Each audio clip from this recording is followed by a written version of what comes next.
Hello, boys and girls. We are going to practice our poem for today. It's the same one we've been practicing, Who Has Seen the Wind by Christina Rossetti. And rather than standing up in ready position to practice, we're just going to stay in our seats wherever you are sitting, and we will practice this together. Here we go. Who Has Seen the Wind by Christina Rossetti. Who has seen the wind? Neither I nor you. But when the leaves hang trembling, the wind is passing through. Who has seen the wind? Neither you nor I.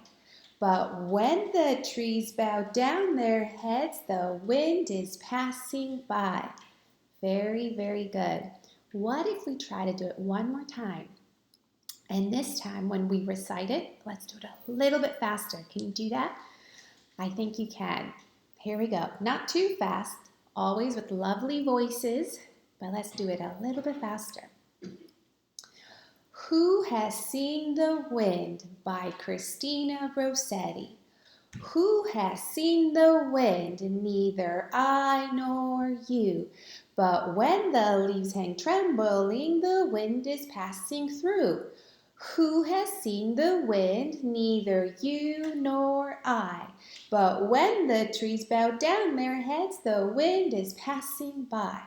All right, very good, boys and girls. We are now going to have a story time. We are going to continue with a read aloud. We have been reading with Mrs. Bennett, Sarah Plain and Tall. And we are now in chapter 4.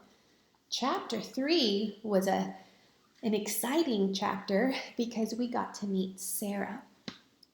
And we got to see the differences between Maine and the prairie. And I know that while you were listening to that chapter being read, you were trying to find the differences or the similarities between the two places. Another thing that happened in chapter 3, the kids were feeling, they didn't know whether Sarah liked their home or not. So they were feeling a little, what do you think they were feeling? They might be feeling a little insecure. Insecure means that they don't know if she liked their home or not. So that made them feel a little sad as well because I think they want her to stay. Well, in chapter 4, we are going to continue to meet Sarah and see these different things that she has to offer for them. So let's relax and listen to the story. Chapter 4. The dogs loved Sarah first. Lottie slept beside her bed, curled in a soft circle, and Nick leaned his face on the covers in the morning, watching for the first sign that Sarah was awake. No one knew where Seal slept. Seal was a roamer. Sarah's collection of shells sat on the windowsill. A scallop, she told us, picking up the shells one by one. A sea clam, an oyster, a razor clam, and a conch shell. If you put it to your ear, you can hear the sea. She put it to Caleb's ear, then mine. Papa listened too. Then Sarah listened once more, with a look so sad and far away that Caleb leaned against me. At least Sarah can hear the sea, he whispered. Papa was quiet and shy with Sarah, and so was I. But Caleb talked to Sarah from morning until the light left the sky. Where are you going? He asked. To do what? To pick flowers, said Sarah. I'll hang some of them upside down and dry them so they'll keep some color, and we can have flowers all winter long. I'll come too, cried Caleb. Sarah said winter, he said to me.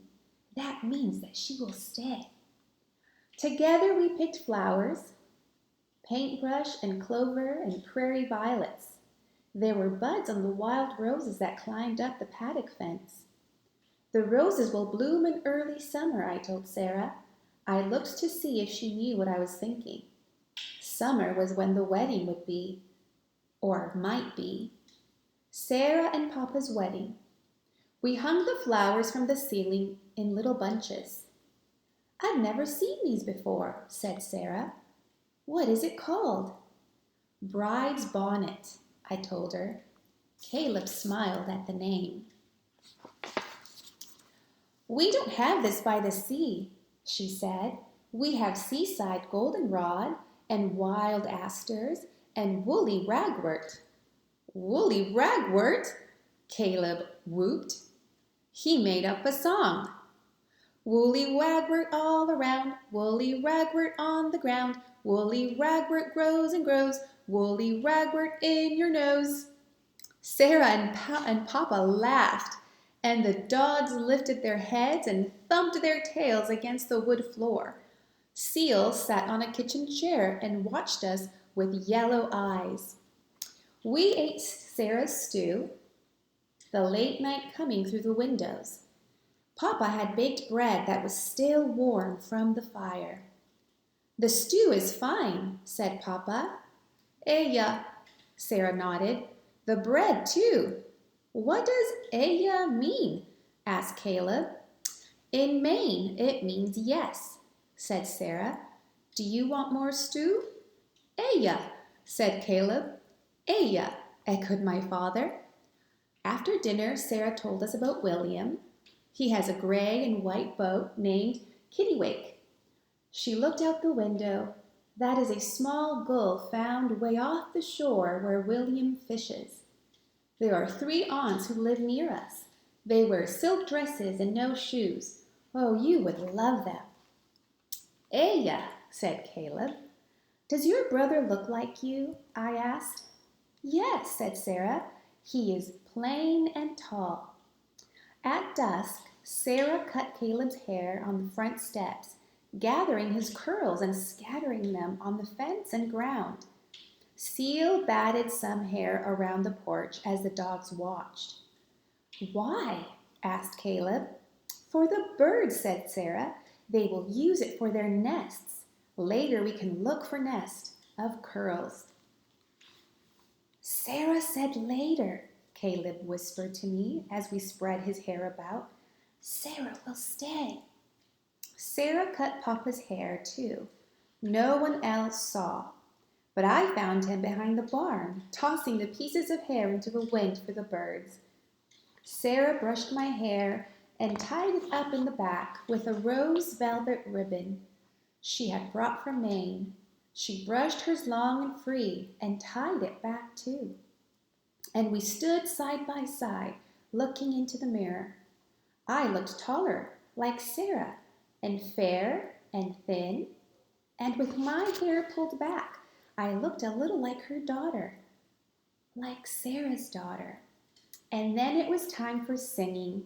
Sarah sang as a song we had never heard before as we sat on the porch.